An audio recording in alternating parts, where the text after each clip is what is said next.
Cricket league में हकीम और सोना तावड़ो का जो मैच हो रहा था उसमें एक कंट्रोवर्सी हुई।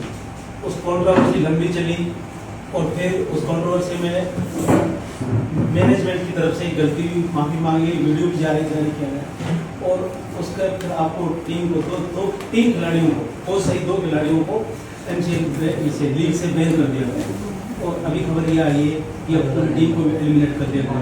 क्या कहेंगे? इसमें देखो, जिस चीज की पहले से ही प्री प्लान है कि यही टीम जीतेगी, तो उसमें कुछ टीमों को बैन करके बाहर निकाला जाएगा, कुछ के साथ ग्राउंड पे बैड बिहेवियर करके और बात करके बाहर निकाला जाएगा। इस लीग की पहले से ही प्री प्लानिंग थी कि अपनी ही होम टीम घरेलू टीम को जिताया जाएगा।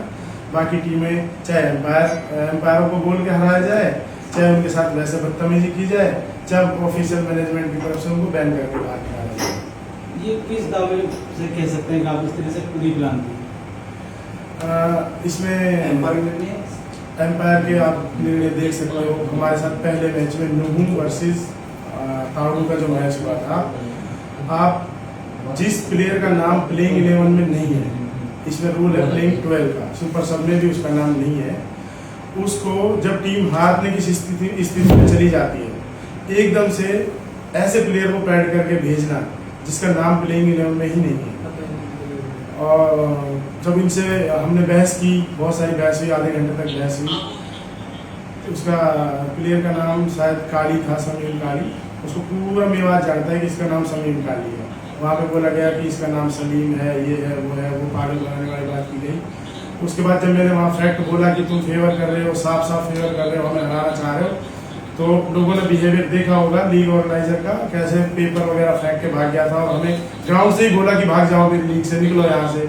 ये आज प्रोफेशनल की बात करते हैं कि लीग ने प्रोफेशनल डिसीजन ले लिया, एम्पायर बैन है, प्लेयर बैन है, बैड बिहेवियर। क्या वो बैड बिहेवियर नहीं था कि एक ऑर्गेनाइजर ग्राउंड पे आके टीम को बोल रहा है भागो यहाँ से, चलो भागो यहाँ से? क्या उस टाइम बैड बिहेवियर नहीं था? उस टाइम डिसिप्लिन नहीं था?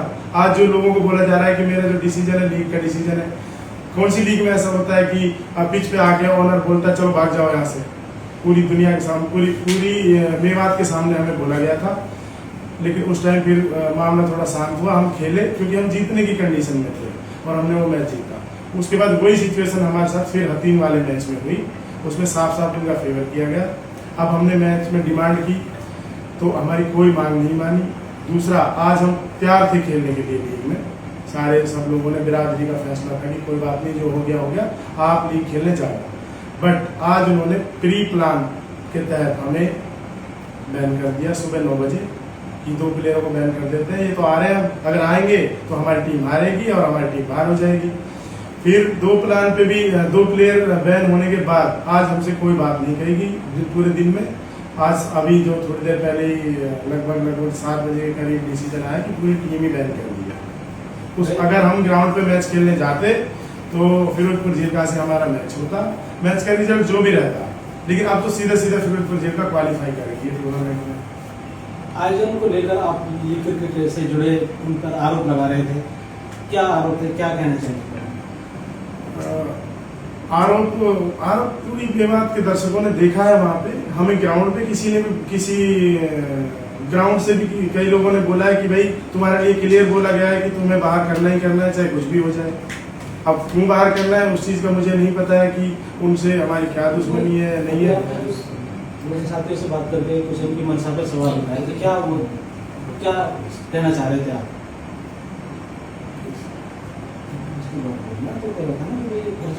अच्छा मंच तैयार किया जाएगा, उनको बेहतर अवसर मिलेंगे, आप इस पर सवाल उठा रहे थे। आप इस पर सवाल क्यों उठा रहे थे, क्या कहते हैं?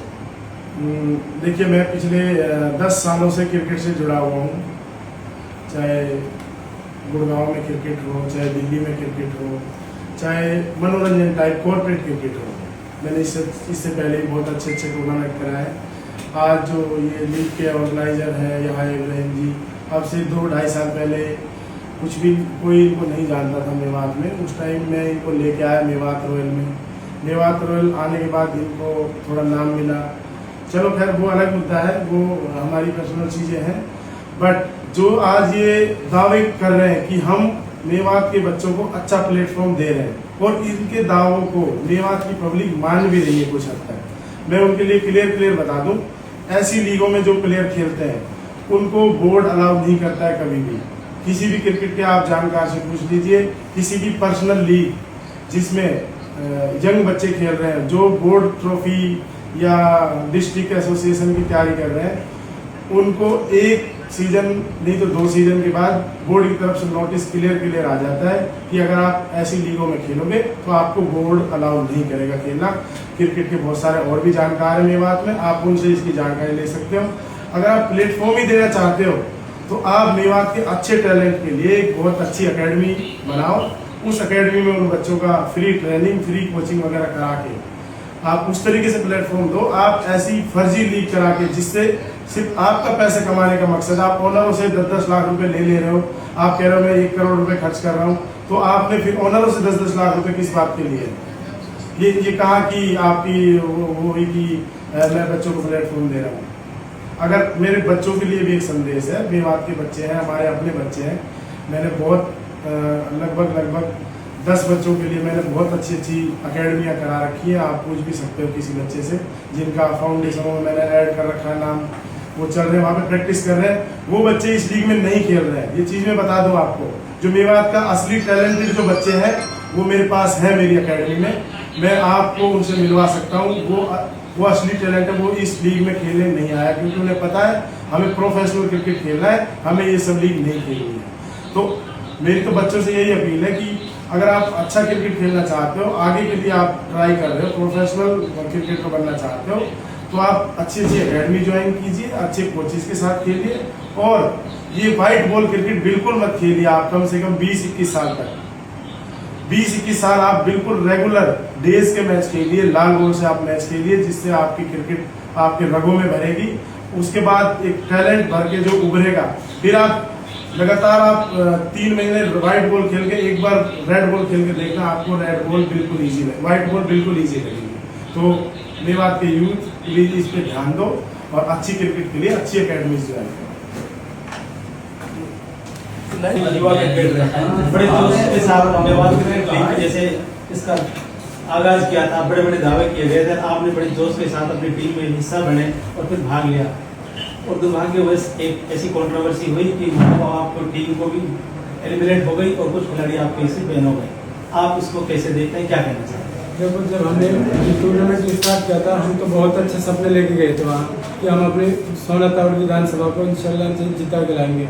तो जैसे हमने उधर टूर्नामेंट देखा, पहला मैच में हमारे साथ बहुत ही गलत कर दिया था उन्होंने। अंजू भाई कैप्टन की बेइज्जती कर रहे थे हमारे बीच ग्राउंड में, और वहाँ पे आए भाई उनको भगाने लग गए बीच ग्राउंड से, हमें पूरी टीम को भगाने लग गया था। तो उस वजह से थोड़ा हम मिसअंडरस्टैंडिंग हो गए थे और उसमें टूर्नामेंट में। फिर थोड़ा मैच, अगला मैच हुआ थोड़ा, उसको हम हार गए, किसी को कोई दिक्कत नहीं आई, नॉर्मली चलता रहा। और अगला मैच जैसे तीसरा मैच आया नॉर्मल, उसको हम जीत गए। उसमें नूह के एक मैच हुआ, उसमें नूह हारी और हम अंदर हो गए। तो उधर बहुत टेंशन हुई थी, वहाँ पे जितने भी दर्शक थे कि ये सोना तावड़ अंदर किस हिसाब से आगे गए। और आगे चल के फिर ये मैच हमारा 3 से हुआ था, जो इसमें हमारे साथ बहुत ही ज़्यादा गलत किया है। उसमें एम्पायरों की सबसे ज़्यादा मेन गलती तो एम्पायरों की है। चलो मान लेते हैं फील्ड एम्पायर से गलती हो जाती है, और जो कैमरे इतने मतलब 2.5 से 3 लाख रुपये खर्च किए कैमरों के पीछे, तो कैमरा में भी गलती आ रही है। तो फिर इस चीज़ से आप भी समझ सकते हो कि हमारे साथ साजिश की गई है बाहर निकालने की, और हमें टूर्नामेंट से बाहर करने की कोशिश करी गई। इसमें पूरी राजनीति आई। जो सोना तावड़ का जो मैच हुआ था उसमें जो कुछ गलतियां हुई थी उसको उठाया गया था सवाल, लेकिन उस पर कमेटी की ओर से मुख्य रूप से यहाँ ने उस पर सफाई दी थी, वीडियो जारी किया था। उसके बाद फिर आपकी गलत शब्द दूर कैसे नहीं?